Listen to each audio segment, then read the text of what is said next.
March 9th, 1997, Los Angeles, California. This man, that man, Christopher Wallace, lost his life. I was talking with my buddy this weekend, and it came up because she was out there in them streets getting her miles in, getting her steps in. And we had a reminiscent of a time when we knew this man. So I said, come on the show. Let's talk. It's been a while. It's been a few years since you've been on these airwaves. And since 2018, you helped power the SiriusXM 10 for 2018 voter registration drive at HBCUs up and down the Eastern Seaboard with your company. This is Dope. This is dope.net, CEO and founder, also former vice president at Universal Records, the one and only Wendy Washington. Hi. Karen, it's good to with you. Because boy, we met through Biggie, really. Was that first? I remember the Suburban came to pick me up. You were in it. Biggie was in it. What happened was we went to Biggie's house where he lived with his mother. And we were there early. You were punctual. You were at the Daily News. We were there on time. And he was late. And she was talking to us, and we were in her brownstone, right? I mean, now the street's named after him, and there are murals all over, and it's Christopher Wallace Way, Notorious Big. But we were there. She had made some West Indian food. She offered us food, and I remember her explaining to you that he went to Catholic school, and she was very clear how she raised her son. That's right. Yeah, because I don't understand all of this, what he's talking about. That's what she said. And you remember his bedroom was in the back off the kitchen. Right off the kitchen. Yes. Yeah. And I was appalled by how filthy it was. And there was a Zoptic at the time, woman, I think, in the bedroom. Was she in the bedroom? I remember seeing this little blonde haired, I think Faith was there that day too, because his Timberlands were all over. I just remember walking around the house. His mother was lovely, at the same time, very stern. I was like, oh, she is not to be played with, Miss Wallace. Shout out to her. I remember being in the Suburban and catching a contact high. I remember afterwards, yes. After when he got there, because we were for an hour, I don't know if you did eat what Miss Wallace was serving us, because she was giving us food, because Stalin. And then we did drive around with the photographer in Brooklyn in the Suburban. And this was his first album. So this was his very first album. You got him. And it was really big at the time that you would even cover him for the Daily News. And it's just so funny because in Fort Greene at the time, it was not the gentrified, it was hectic. So we were doing a photo shoot, and that's when we were in the Suburban. Yeah. I do remember showing up on time, like, and it's interesting, because the Daily News would not normally cover stories like that.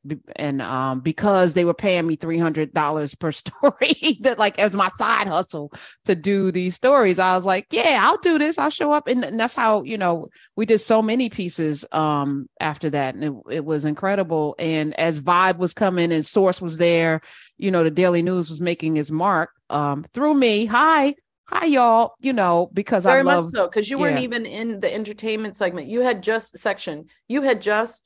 I think, won the Pulitzer for, mm-hmm.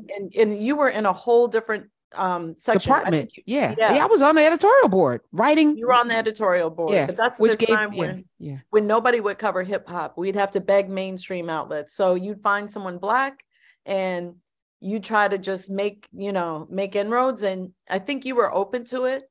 Well, you were clearly, but Yeah, I ended up, I feel like becoming the resident bad boy and chief writer at the time. We did quite a few. I know we did Monifa before she was on Bad Boy, and a few others.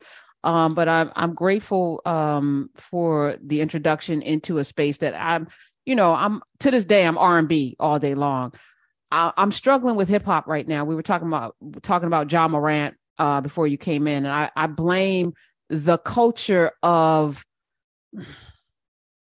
the streets that's not real. Do you know what I'm saying? Like how Biggie's life wasn't the life that he talked about. You know what I'm saying? He was, raised by a strict mother, went to Catholic school, and super smart, and a nice human being. You know what I'm saying? He wasn't a thug or a gangster. So even taking on the Biggie Smalls demeanor, like Rick Ross, you ain't freeway Ricky Ross. What are we doing here? But now young people grow up aspiring to be these things. And John Morant at 23, basketball player, superstar, making googles of money out there in the club, getting high with the gun and doing really reckless, dumb things because, you need street credibility. I guess you got to have credibility. Do you need credibility? How do you feel about that now that we're seasoned? Well, I look at it and in some ways, I maintain this, how I feel about this. Long ago, I was on your show and I said to you, I don't understand why we as a culture would allow Viacom, would allow corporations, would allow music companies to raise our kids, why we would look at rappers and athletes as role models. I mean, I think that formula is not a good one. So, why would we do that? And I think that young people, it's just funny because people are reactionary to music. So when NWA came out and they were saying what was happening on the streets and Black bourgeoisie and people they didn't want to hear it. They felt like it was demeaning to the race, bringing the race down, glamorizing. They were saying what was happening in the LA Police Department that now New Yorker, now we all know is fact. They were talking about this then, but people wanted to, because they didn't like the words they were using because of this, because of that. And I'm not glorifying any of the misogyny or anything that was, but there was a story that they were telling that people didn't want to hear and people ignored, and then came to be factual. So there's some essence of hip hop culture and of music that captures a reality that we all just don't necessarily want to face and acknowledge. Listen, yeah, so, I'm not pure in the sense that I'm not going to throw out the baby with the bathwater. Yeah, NWA, cop killer, in many ways, the message, definitely, some Tupac, definitely, there were, Rakim, people talking about the things that were happening, using words that I wouldn't, today want to hear. But, I even had this discussion. It's complicated. It's almost like, and I don't know if you agree with this, Wendy Washington is here, that was a time, I was trying to bring this up yesterday, where you had 3 clothing lines that sold for over $300 million, Cross Colors, Karl Kani, and FUBU. Sold for over 300 million. You had how many record labels run and own? Andre Harrell had one, and then Puffy spinoff, and then it was just Rockefeller, and not even to mention the independent ones that were coming up down south, Suge Knight, whatever you want to say. There was power. So in many ways, even the N-word, the misogyny, like you said, there was a panoply of different kinds of things that we can enjoy. Now it feels like the corporations have taken it and packaged it, and then they push it back out, and it just feels different to me. Opposite, because you know what? You can go on any streaming platform, and it no longer has to be mediated by a corporation. Any artist can upload their music onto a streaming platform, a DSP, digital service provider, and you can have a range of music choices. It's never has there been a time when consumers have direct access to different voices, different perspectives, sounds. So no, and whenever you encounter, this is the thing, Toni Morrison said something similar to this, is when you hear something that doesn't agree with you, or that sounds drill rap. If you don't know what that genre is, educate, figure out what it is, figure out where it's coming from. And then let's interrogate, as older people, let's interrogate what part of the community, what these people are saying, rather than being dismissive of it. Let's try to figure out and engage what's going on and what they're saying. There are a lot of, I popped a Xan, I did this, I did that in music culture now. What is that saying? What is that a reflection of? Why are people connecting to it? Because young people are connecting to it. So the question is, we should be asking ourselves, why are they connecting to it? And about the materialism, you touched on this, the aspiration, the image that that performers, because they're performers in videos, they are performers. It's performative.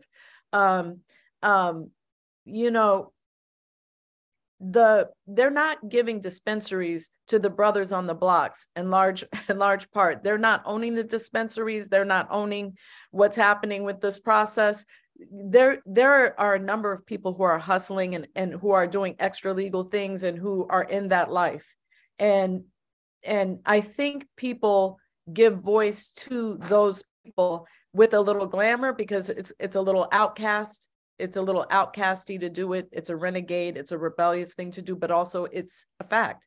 Black people have had to operate outside of the system, even those living a certain lifestyle.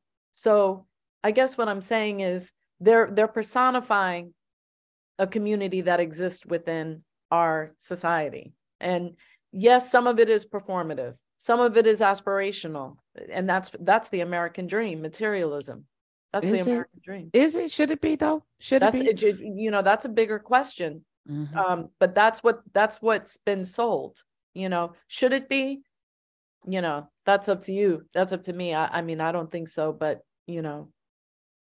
Well, I appreciate. I'm gonna look sit at Madison Avenue. You know. No, I'm gonna sit in that for a second because you know, in real time, I am sitting with my thoughts, and I want to be the best version of myself, which means I also want to share the best version of myself, which means I also want to encourage people to become the best version of themselves. So I'm not so alone. Yeah. That's the other thing. It's selfish on my part. Think about two choices, Karen. Think about Kendrick Lamar. Think about people, J. Cole. Think about artists that you know are bringing up complex. There's such a range too within music to celebrate. And explore. Now, those aren't drill rappers, but I'm just saying, you know, there's space.